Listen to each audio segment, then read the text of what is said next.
Қайрат Ноғайбайұлы Рысқұлбеков 1966 жылы 13 наурызда Жамбыл облысы Мойынқұм ауданы Бірлік ауылында малшы шаруа әулетінде өмірге келген.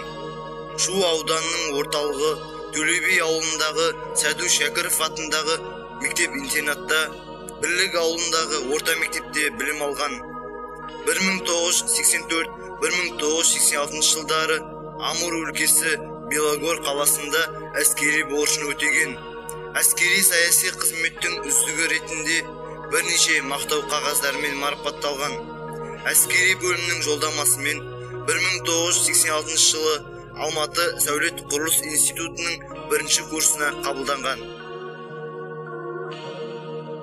Өмірден жас кеттің, білемін, халықпен бір суғар жүрегім, қаһарман атандың, намыстың жалауын көтерген түлегім. Бүгінде ескерткіш тассың сен, жастың сен, бірақта бастың сен, қазаққа қолдарын көтерген, жауыздың кеудесін бастың сен.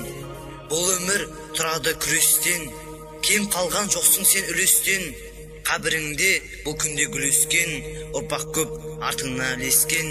Желтоқсан шықпайды бір естен, қар мұзда қазақтар тірескен. 1000 жылда өлмейсің халқыңды, мұз басып кетпесе сірескен.